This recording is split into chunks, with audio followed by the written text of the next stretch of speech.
An introduction to our Old Testament reading from Exodus. Following the sealing of the covenant, the Lord invites Moses up to the mountain.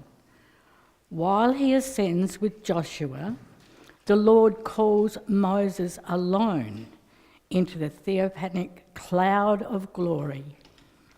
In plain sight of the people, the Lord's glory has an ominous appearance, like an all-consuming inferno. And yet, Moses is permitted to be with God inside the cloud and remain with God for a long time. So reading from Exodus chapter 4, verses 12 to 18, the Lord said to Moses, "Come up to me on the mountain and wait there, and I will give you the tablets of stone with the law and the commandment which I have written for their instruction."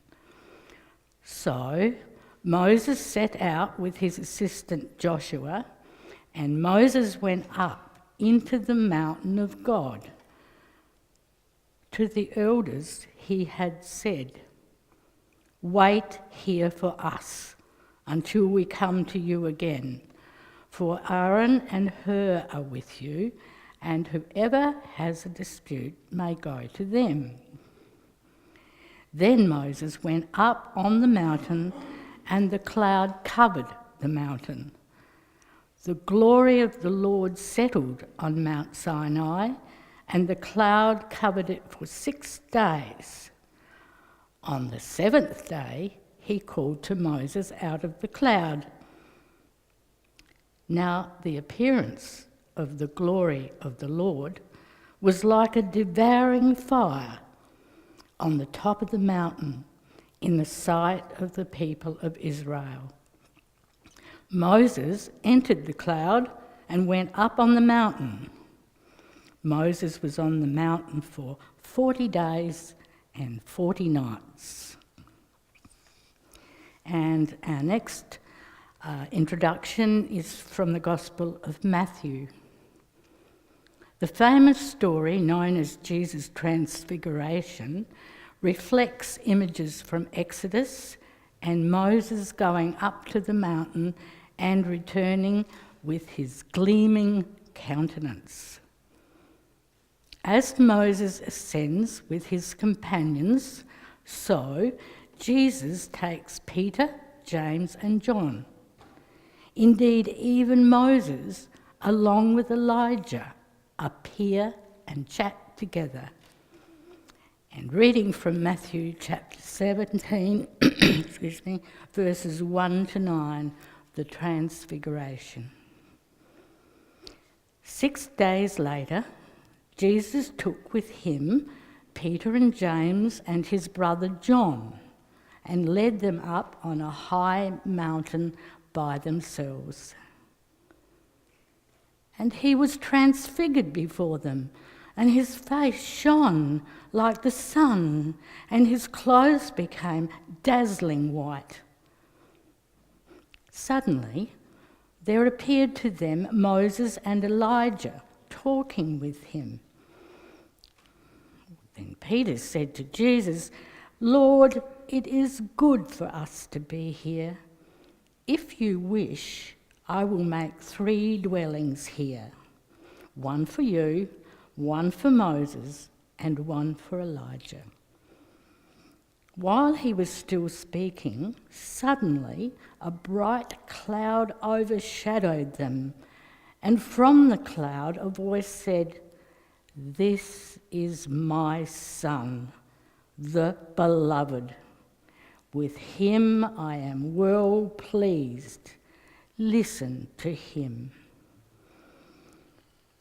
When the disciples heard this, they fell to the ground and were overcome by fear. But Jesus came and touched them, saying, "Get up and do not be afraid." And when they looked up, they saw no one else except Jesus himself alone. As they were coming down the mountain, Jesus ordered them, "Tell no one about the vision until after the Son of Man has been raised from the dead." This is the word of the Lord. Young Joe, 9 years of age, came home from Sunday school, and his mother said, "Well, what did you learn at Sunday school, Joe?" He said, "Well, we learnt about Moses." Well, come on, tell us a bit more than that. Well, what did you learn about Moses? Well, we learned about Moses rescuing the people from Egypt, and they had to cross the Red Sea. Well, what happened? Well, Moses got his people to build a pontoon bridge across the river, and then he radioed back to headquarters, and they sent some bombers to blow up the bridge, so the people were already across and they were saved. And his mother said, "Did your Sunday school teacher really tell you that?" He said, "No, but if I told you what she really told us, you wouldn't believe it."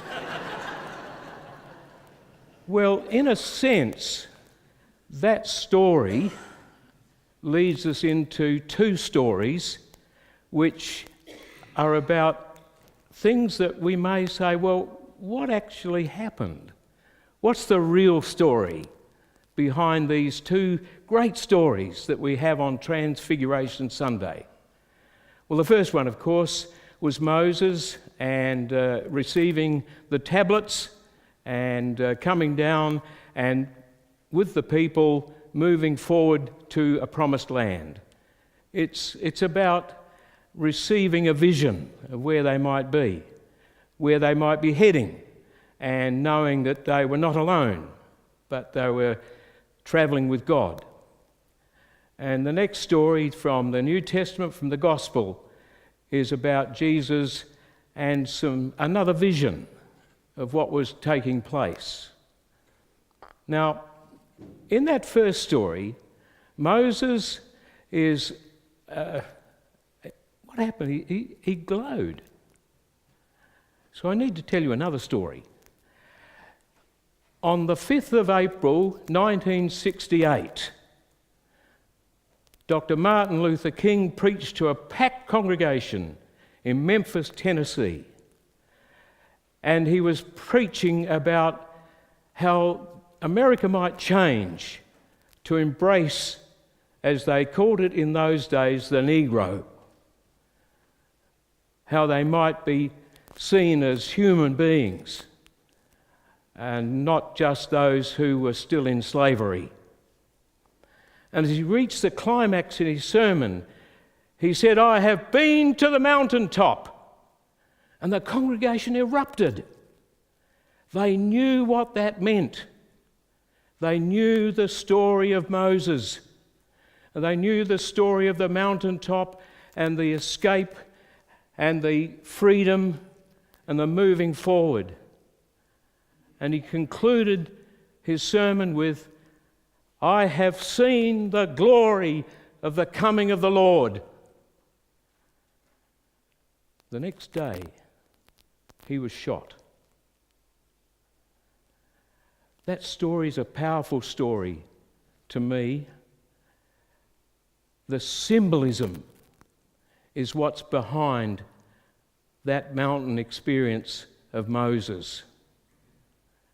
It's the wrong question to say, well, what really happened and how did Moses get these tablets from God? That's a wrong question. It's why should anyone take notice of Moses?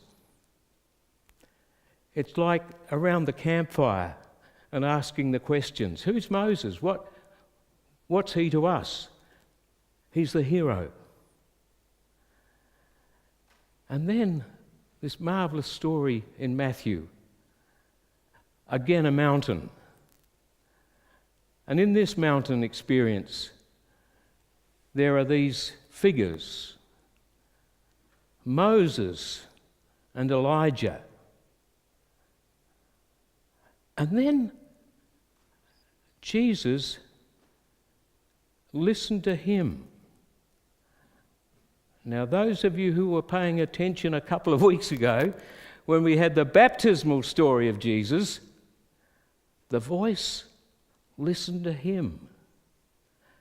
So again, the wrong question about what really took place up on that mountain.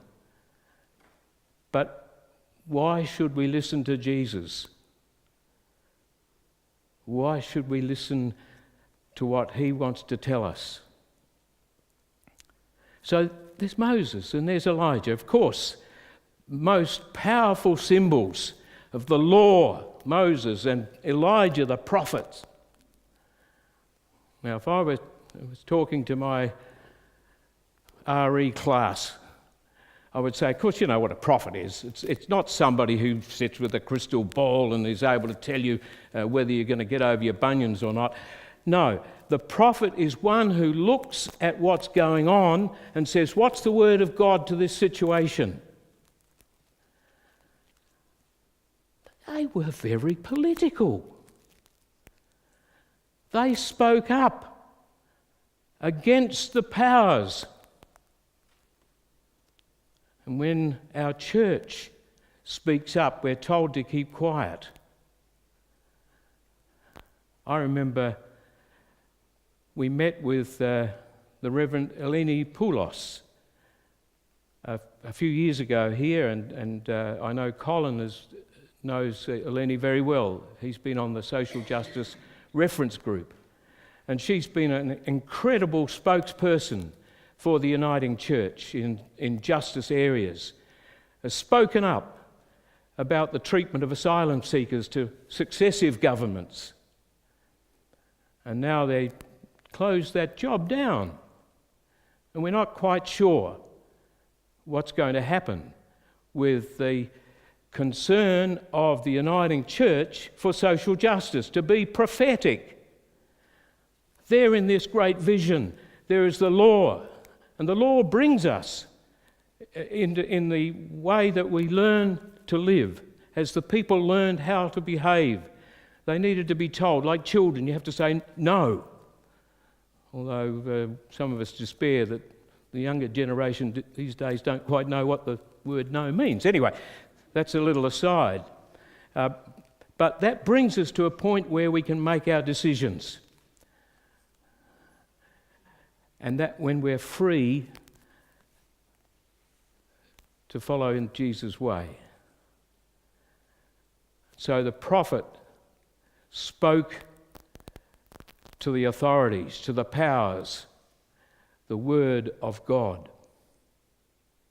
You know, what did we say when we read the Bible? In this is the word of God.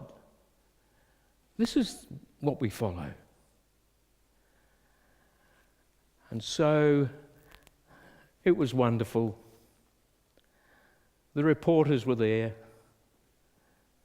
Now tell me, Peter, what was it like up there really? You know, we want reality TV. None of this sort of... it was all in Technicolor, wasn't it? It was wonderful. So they wanted to stay there. Let's build the tents, you know. We'll have a great time here.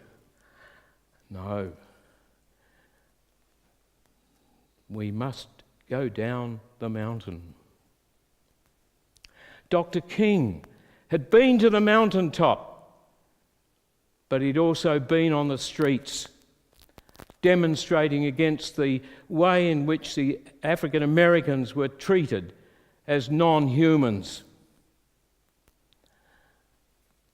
Some members of this congregation, including young people, have gone to politicians' offices with the bears to say, we are protesting, we're down now on the plain, we've been to the mountaintop, we've heard the word of God, and now we're down, if you pardon the expression, where the rubber hits the road. This is what Jesus led those people, Peter, James and John, down the mountain. And the first thing they came across was a critical situation in a family which they had to deal with. The mountaintop's a wonderful place to be. And I hope from time to time we experience that mountaintop here It might be through a hymn. I've got a hymn that you probably don't know yet, but you will, I trust. Wonderful words. Maybe it's through a hymn. A first little song, I Light a Candle. I looked for that. I looked for something. Andrew Chin was the author of our African Blessing, which we're going to have again today. Same author. And it inspired me. And I thought, we've got to have it. It did cause some problems for the data projection people, but I give my heartfelt thanks to the success of them including that. So, down the mountain we must go. When I was a young person,